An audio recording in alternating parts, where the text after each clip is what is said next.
प्यारे साथियों, आप सभी का हमारे चैनल पे बहुत बहुत स्वागत है।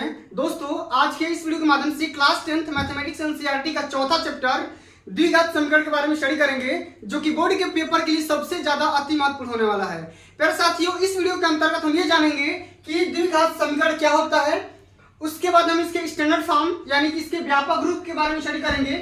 उसके बाद हम ये समझेंगे कि द्विघात समीकरण के मूल कितने होते हैं और मूलों की प्रकृति क्या होती है। और इसी वीडियो का हम एंड में ये जानेंगे कि विविधकर क्या होता है और किसी भी समीकरण का विविधकर कैसे फाइंड आउट किया जाता है। हम इन तमाम टॉपिक के बारे में आज की इस वीडियो के माध्यम से चर्चा करने वाले हैं। इसलिए आप सभी से हमारा रिक्वेस्ट है, वीडियो को ध्यान से देखना, अंत तक जरूर देखना, वीडियो को लाइक कर देना, शेयर कर देना। अगर चैनल पे पहली बार विजिट कर रहे हो तो चैनल को सब्सक्राइब करके साथ में सारे भी प्रेस जरूर करना। आइए सबसे पहले हम ये समझते हैं कि द्विघात समीकरण यानी कि क्वाड्रेटिक इक्वेशन होता क्या है। तो सबसे पहले साथियों प्यार से सुनिए कि हमारा द्विघात समीकरण होता क्या है। तो ऐसा समीकरण जिसके चर के अधिकतम घातों की संख्या 2 होती है, उस टाइप के समीकरण को हम क्या बोलेंगे? द्विघात समीकरण बोलेंगे।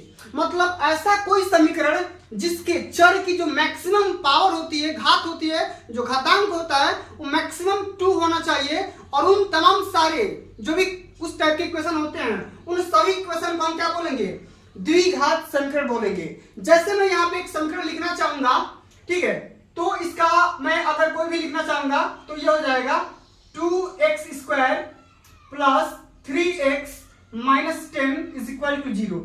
जब आप इस इक्वेशन को देखोगे तो इसमें जो भी आपका चर है, यानी कि चर क्या है आपका x है, और यहाँ पे x का जो पावर है वो कितना है? 2 है।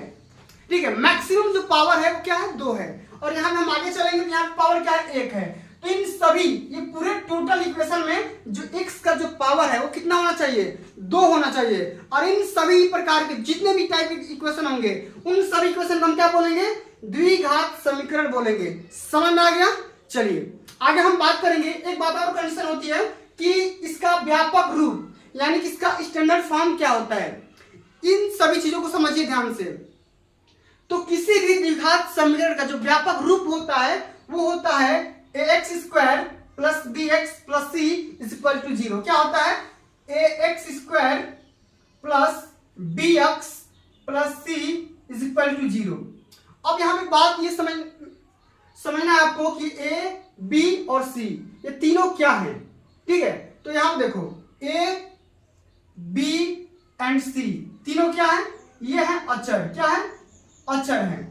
ठीक है, अचर मतलब जिसकी वैल्यू टाइम टू टाइम कभी नहीं बदलती है।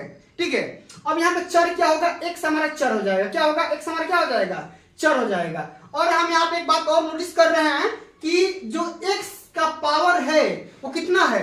2 है। 2 से अधिक नहीं होना चाहिए, 2 होना चाहिए। तो हमारा समीकरण क्या हो जाएगा? वो होगा द्विघात समीकरण होगा। ठीक है, समझ में आ गया? अब हम इसी के थ्रू फाइंड आउट करेंगे कि किसी भी द्विघात समीकरण का मूल वो किस तरह से निकालते हैं।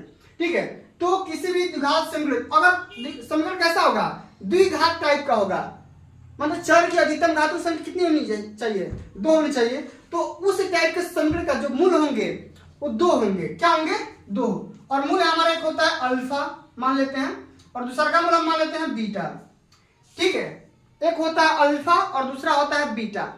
ठीक है, तो पेपर में ये पूछता है कि इस टाइप के समीकरण का मूलों का योगफल निकालो या मूलों का गुणनफल निकालो। इसका फार्मूला भी होता है। अब इसे कैसे फाइंड आउट करते हैं इसको ध्यान से समझिए। जब अगर हम मूलों का योगफल निकालेंगे यानी कि अल्फा प्लस बीटा निकालेंगे तो क्या होता है? ये होता है -b/a। क्या होता है? -b/a। ये मूलों का योगफल का फार्मूला है, इसे आप याद रखिएगा। ठीक है, इतना बात क्लियर। लेकिन अगर मूलों का गुणनफल पूछेगा तो यानी कि अल्फा इंटू बीटा, ये फार्मूला है। ये होता है क्या? c/a। क्या होता है? c/a। ठीक, यानी कि जो अचर पद बटे में x² का गुणांक, और अल्फा प्लस बीटा मतलब कि माइनस x का गुणांक बटे में x² का गुणांक। x² गुणांक क्या हो जाएगा? a हो जाएगा। और यहाँ पे जो हमारा अचर पद है, ठीक है, यहाँ पे क्या हो जाएगा? b। ठीक है, समझ में आ गया? अब इसी प्रकार हम किसी भी द्विघात समीकरण का विविधकर किस प्रकार फाइंड आउट करते हैं इसको ध्यान से समझिए। ठीक है, अगर हम मान लिए कि अगर कोई भी यहाँ पे इक्वेशन मैं लिख ले रहा हूं एग्जाम्पल के तौर पे, ठीक है। अगर मैं एग्जाम्पल हूं इसके तौर पे अगर मैं बात करूंगा, एक इक्वेशन मैं यहाँ पे लिख ले रहा हूं, जैसे यहाँ पे लिख ले रहा हूं 2x², ठीक है, प्लस x माइनस 6 = 0, ठीक है। ये मैंने इक्वेशन लिख लिया। अब अगर पूछेगा कि इसका विविधकर आप कैसे निकालोगे, तो सबसे पहले आप ये समझो कि विविधकर को हम डी से डिनोट करते हैं, कैपिटल डी से डिनोट किया जाता है, ठीक है।